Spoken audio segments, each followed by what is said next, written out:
Diba? Oh.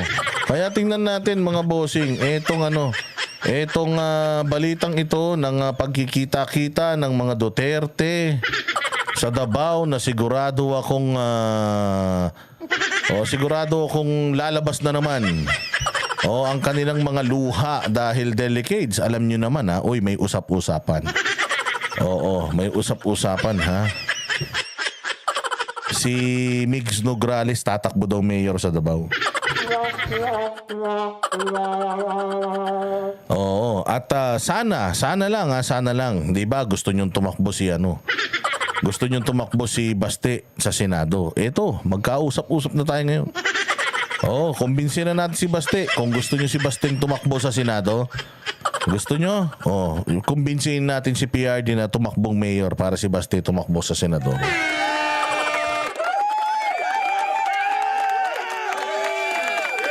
Kailangan kasi ng mga Duterte ng immunity. Kasi kung mayor lang, medyo kakawawain sila Malakas kasi sila sa 2028 parehas ni Inday Sara. Si Inday, sinabi ba naman ni Inday na tatakbong presidente yan sa 2028?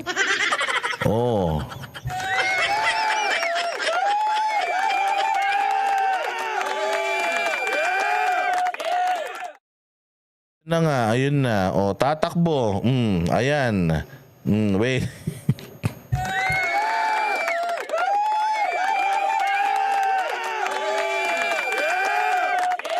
Okay. Okay, sige. Antayin natin yan. Antayin natin bumaliktad yung mga babaliktad. Aralin ko yan. Ay, Randel Bunagan, sindihan na ang kandila. Ito na ang team 2x2 na buhay na. Ayan na, kung gusto nyong tumakbo, si PRRD, ay si Basti Duterte, papatakbuhin nyo si PRD na mayor sa Davao. Kasi delikado Hindi, ito gusto ko lang malaman ninyo na ito yung nakikita kong sitwasyon. Bakit lumakas ang loob ng Migs Nograles na tumakbong mayor? Yung tatay nga nila Yung tatay nga nila dating Speaker of the House. Ilang beses nilabanan ang mga Duterte, hindi nanalo. So, what made this Migs Nograles think na kaya niyang talunin etong si Basti Duterte sa pagka-mayor sa Davao? May gagawing hocus-pocus ang mga ito.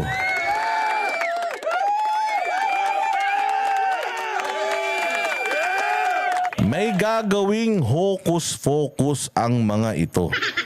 Kaya matapang itong babae na ito na tumakbo na mayor sa Davao at alam niya na kayang-kaya niyang talunin si Baste dito sa Davao. Ay ng toko, alam niyo na kung bakit. Alam niyo na kung papaano.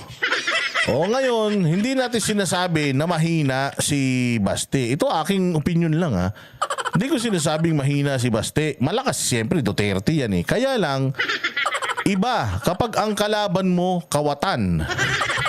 Di umano. Iba pag ang kalaban mo may pera, may backing ng administrasyon, may backing ng Speaker of the House.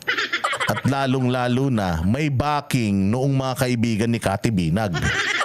Ibang usapan yan. Kasi kung si Basti Duterte ay lalaban ng patas, baka talunin siya nung lalaban ng hindi patas. So ang kailangan natin para ang Davao, para sa akin lang to sana nakikinig kayo, kung hindi naman okay lang. Pero para sa akin lang, sana tumakbo na lang si PRRD sa Davao kasi kung si PRRD ang tatakbo sa Davao, I am certain na kapag natalo si PRRD magkakagulo talaga diyan. Puta, imposible talunin siya nito.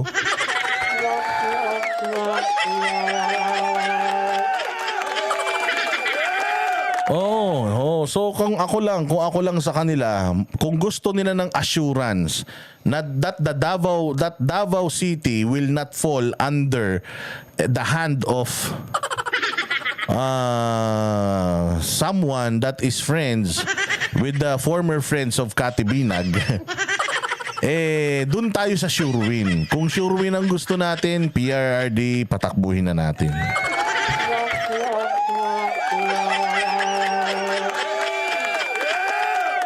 Di ba sa Boss Dada, never yan matatalo si P. Yun na nga, kaya nga kung gusto ninyo na hindi matatalo, hindi malalaglag, babagsak ang Davao, hindi natin isusugal ang Davao kasi oo, malakas ang Duterte, malakas si Basti.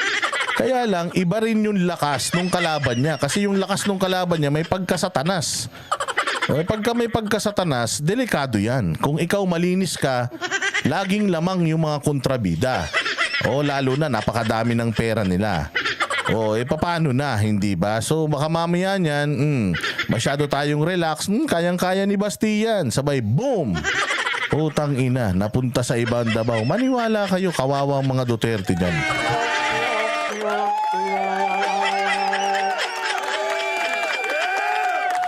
Yo, nasa kanilang administrasyon. So, yung sino ba ang nagbibigay ng pondo sa Comelec? Hindi natin sinasabi na ang Comelec ay ang Comelec ay sangkot sa mga ganyan. Pero 'di ba, maraming mga expose na ganito, na ganire, na ganito, na ganyan, na hindi naman nila binibigyan ng linaw. O paano kung totoo? Paano kung talagang kaya nilang manipulahin yung eleksyon? Kapag si PRRD ang tumakbong mayor, hindi na nila mamamanipula. Bakit? Tangina, imposibleng matalo siya nung Migs Nograles. Yung tatay nga na dating Speaker of the House, hindi nga siya natalo-talo Ngayon pa kaya?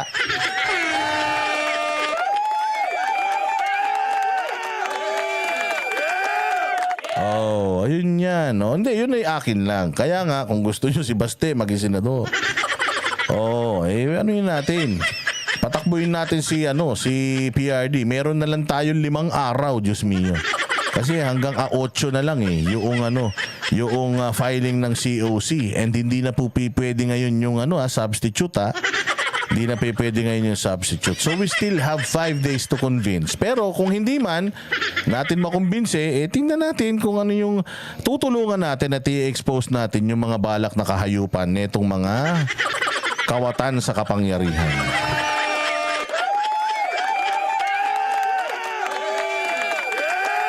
So ito, pakinggan ninyo mga bossing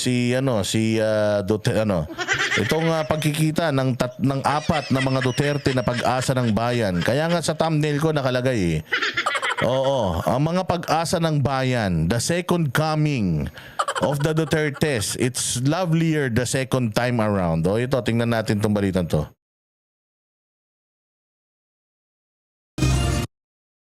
Undecided pa rin ang Duterte clan kung sasabak pa ba muli sa national position. Ito ang maling sinabi ni Congressman Paulo Pulong Duterte sa media matapos maghain ang kanyang anak ng Certificate of Candidacy na si Rodrigo Duterte II bilang representative sa 1st District ng Davao City sa ilalim ng partidong buong. Diba? Kita nyo ba to, anak ni Pulong?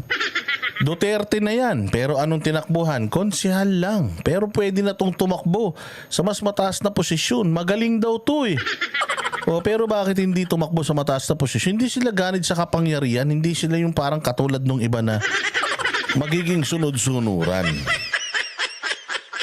Ng pagbabago hugpong sa Tawong Lungsod o HNP-HTL. Ayon kay Congressman Duterte, maguluan niya ang politika ngayon at magkakaroon pa sila ng pag-uusap sa pamilya. Ayan ayan, napapansin nyo ba? Nakikita nyo ba mga kaibigan ko? Ayan, tingnan ninyo mga bossing.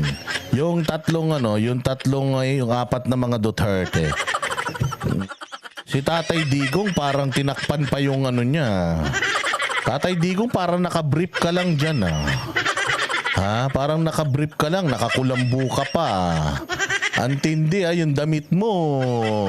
Yung kampanya mo pa yan nung 2016 Walang hiya, walang kaarte-arte. Matanda, natutulog, inistorbo ng 3 to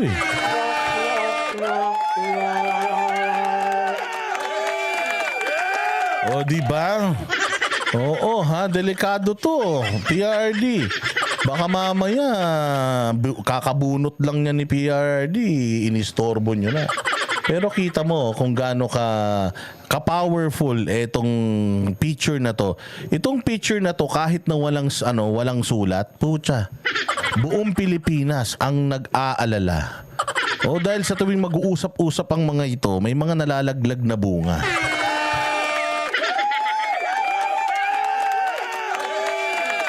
Diba? Si Baste, naka-reef side lang.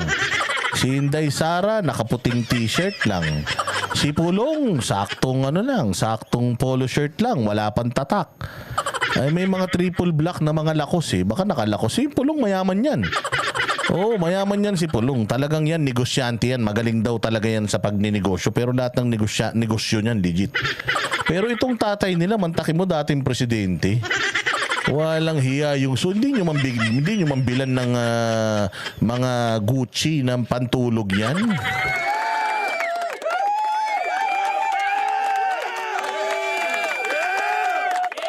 Kung ano ang magiging plano nila sa eleksyon. Wala ako kabalo kay sa karon ng akong asawa o akong duha ka anak murag di naman ganahan nga mo lansar ko kay tungod aning gupot lagyan Hindi niya. pwede. Ito naman si Pulong eh. Kayo na lang pag-asa ng bayan eh. Ayaw nyo pang magsitakbo. Yung iba nga ayaw ng tao sa kanila eh. Takbo ng takbo yung mga putang ina. Kayo, gusto ng tao sa inyo, ayaw nyo naman. Walang hiya naman talaga oh. Alam mo parang ito yung mga kapitbahay namin na putya yan, pilit ng pilit mag-apply mag-abroad, hindi natatanggap. Samantalang may mga kaibigan naman ako na dinadala ng mga magulang, kinukuha ng mga magulang sa abroad, ayaw naman. Oo, ganun din tong mga to eh. Maraming mga walang karapatan ang tumatakbo sa kapangyarihan. Mga mga kawatan, mga walang alam sa buhay na mga gustong maglingkod sa bayan. Putang ina niyan. Hindi ko alam kung gustong maglingkod sa bayan o gustong magnakaw sa bayan. Samantalang kayo, mga Duterte, Diyos mio, tao nang may gusto sa inyo, ayaw nyo pa. Uy, ganun talaga buhay, Pulong. Oo, ganun talaga buhay. Wala, kayo ang kayo ang napili ng langit, masyado nyo binaitan. Sana kasi nagnakaw-nakaw din kayo nung panahon ninyo para hindi kayo pinipilit ng mga tao tumakbo.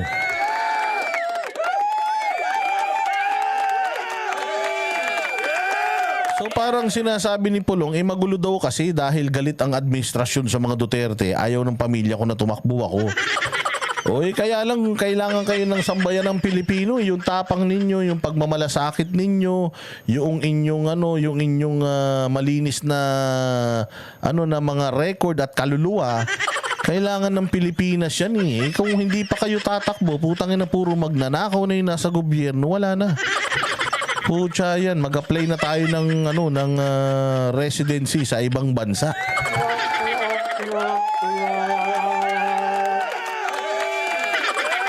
Takbo ng takbo, huwag kayong mahiya na magkakapatid kayo. Putang ina. Family reunion na nga sa Senado eh. Pucha yan, dun nga sa Batangas eh. Oo, sila Vilma Santos nga, buong angkan nila, pati yung mga ari-arian nila tumakbo na eh. Sa eleksyon eh. Oo, wala minsan kasi yung mga makakapalang mukha, yun pa yung mga walang karapatan. Eto na mga matitino, ang ninipis naman ng mga mukha. Oh, kapal-kapal lang ng konti ng mukha, Pulong. Huwag nyo nang isipin yung sasabihin ng tao. Importante may nakakatulong kayo. Marami dyan mas magkakapatid, magpipinsan, puta, ibang magsusyota pa eh. Oh, huwag nyo nang isipin yun. Basta takbo lang takbo para sa bayan. Administrasyon agin sa mga Duterte. So, amo pastoryahan pamilya kung sagid. May bala na ninyo. Anto October 8 naman itong filing. Yon, ang mabigat doon. Oh, so nag-iisip pa siya. Meron pa tayong sinasabi ko nga sa inyo. We still have 5 days to convince them. We still have 5 days to convince them sa mga sa mga gusto nilang takbuhan.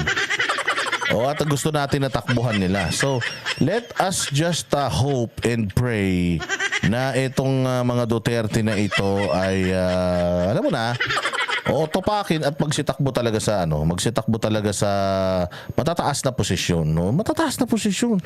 Yung Davao maunlad na yan. Ibigay niyo na kay PRD yung Davao. Para sa akin lang ibigay mo na yung kay PRD yung Davao kasi mahal naman yung PRD yung Davao. Gusto naman niya nasa Davao lang siya. Bigay na natin yun sa kanya, kayang-kaya niya na yan. with all your hardworking employees, tapos yung leadership ni PRRD, o bigyan nyo na lang si PRRD ng vice mayor na maaasahan dyan sa Davao, gagana na yung Davao. Davao is already a made city. It is established.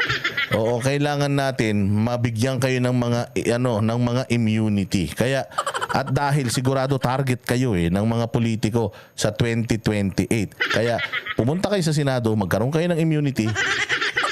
O tapos, pucha, kunin nyo ulit ang Pilipinas mula sa mga magnanakaw. O di hayahay ang buhay ng mga Pilipino.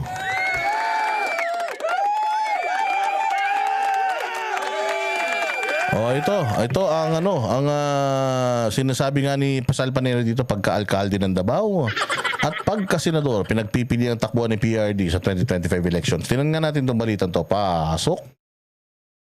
Legal Counsel na mayroon siya.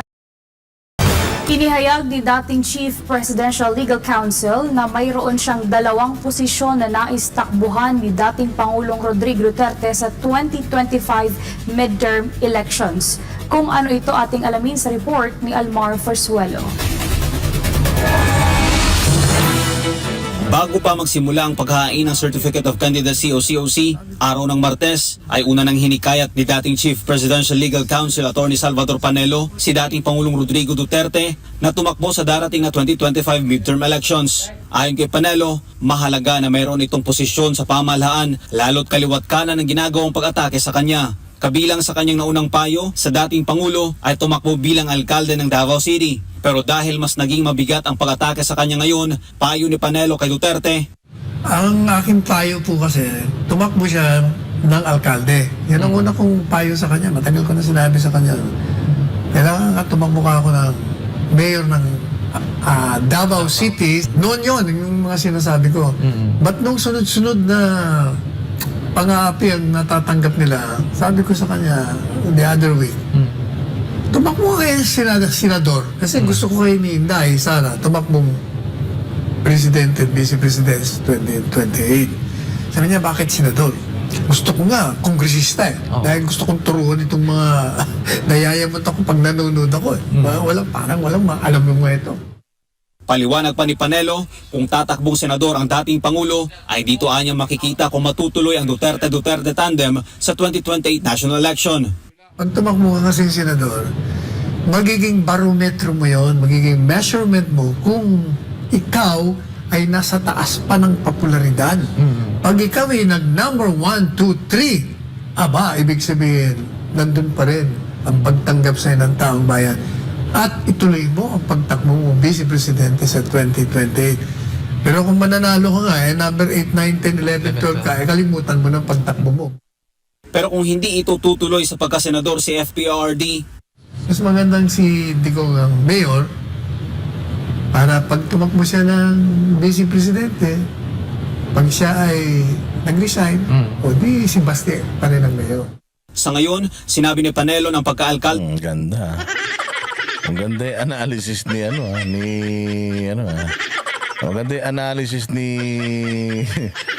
Sal Panelo Pero ako kasi, ang sa akin kasi, yung akin is dahil sa ang kalaban mo ay isang Migs Nograles na alam mo na bata ng administrasyon. At syempre, kapag nasa administrasyon, medyo malakas na contender yan. I am not saying Baste cannot defeat si Migs Nograles, pero ayaw natin kasi na magkaroon ng close na fight dahil diyan nagkakaroon ng dayaan.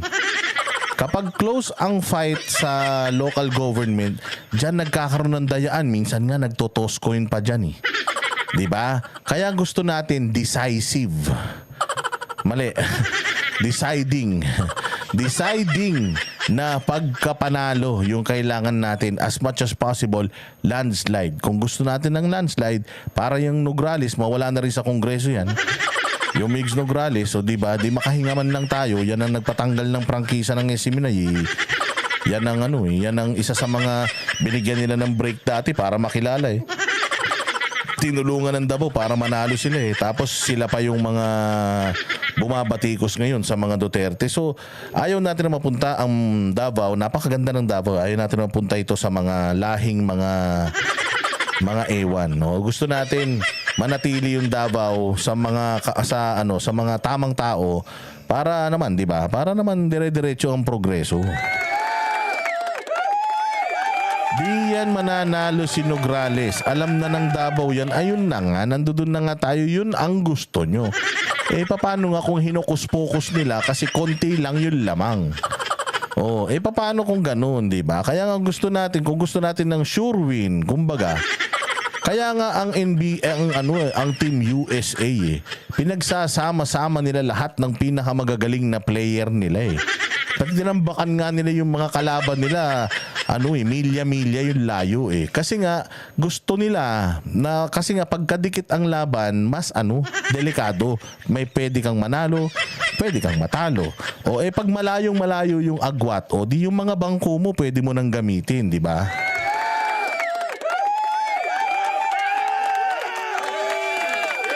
So yun lang sa aking yun lang sa aking opinion lamang. Again, yung opinion nyo is also as good as mine.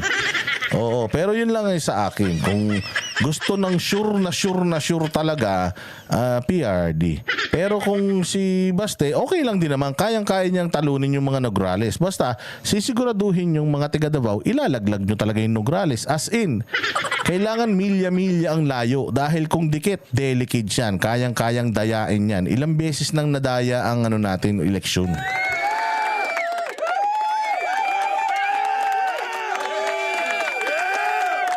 ng Davao City at pagkasenador ang pinagpipilian ng dating Pangulong Duterte na takbuhang posisyon sa midterm elections. Kung maalala, binanggit noon ni Vice President Sara Duterte na tatakbo ang kanyang ama na si FPRD at ang kapatid nito si Congressman Pulong at Mayor Baste sa pagkasenador. Samantala, may hanggang October 8 pa para malaman kung tatakbo o hindi at kung anong tatakbo ang posisyon ng dating Pangulo.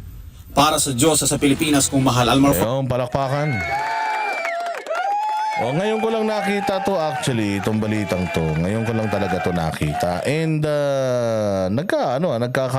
nagkakaparehas kami ni Sal Panelo ng analysis. It's just that yung kay Sal Panelo is gearing towards the presidency and vice presidency. Ako naman, yung sa akin naman is yung Baste mag-senador. Kasi ang Baste hindi yan magse-senador hanggat walang siguradong hahawak nung probinsya. Sayang naman. Kung si Baste ang tatanungin natin, gusto niyang tapusin talaga yung 3 termino. Kahit si Inday Sara 3 termino yung gusto niya Kaya lang napilit siyang maging vice president Si Baste ganun din. Gusto ni Baste ng isa pang term kasi nga napakadami niyang mga projects pa sa Davao City na gusto niya pang gawin. Marami pa siyang pangarap sa Davao. Kaya ayaw niya pang bitawan yung Davao. Pero bigyan niyo ko ng reason kung bakit iiwan ko ang Davao at bigyan niyo ko ng peace of mind na kaya ko nang iwanan yung Davao. And para sa akin, in order for Baste Duterte to go national, kailangan patakbuhin natin si PRD as mayor ng Davao para talagang sure win yung Davao hindi mapupunta sa kamay ng ibang taong di natin alam kung ano ang gagawin sa probinsya na yan.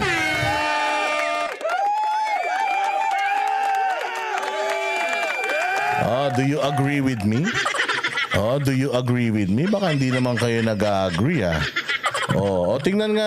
tingnan natin mga bossing yung mga Ayan, kahit hindi Duterte ang namakalaban ni Nograles, hindi pa rin yan mananalo. How sure are you? How sure are you?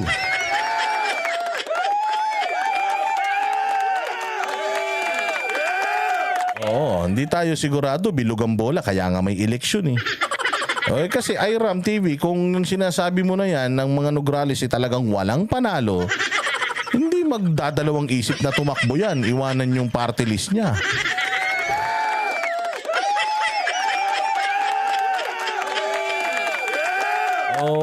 Kasi kung titingnan ninyo, mas magkakaroon ng silbi si Pulong sa Senado kaysa kay PRD. Kasi siyempre si PRD may edad na.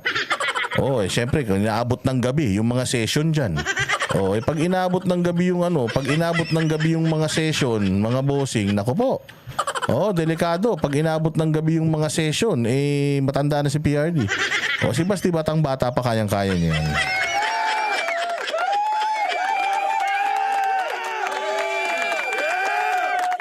Pero tingnan natin. Tingnan natin mga bossing kung ano ang mga magaganap. Ito akin ay forecast lang, pwede akong mali, pwedeng magkatotoo. Pero it's still up to the Dutertes. Mas matalino sila kaysa sa atin. Sigurado ako alam nila kung anong gusto nilang gawin at ipa-prioritize nila kung ano yung gusto nilang i-prioritize. So let us give them time. We still have 5 days though. So let's just wait for 5 days. Maybe magkaroon tayo ng biglang surprise. Kasi yun ang maganda eh. Yun ang maganda sa mga Duterte. Yun ang maganda sa mga Duterte kasi unpredictable sila. Kumbaga sa boksingero, kaliwete. Unorthodox.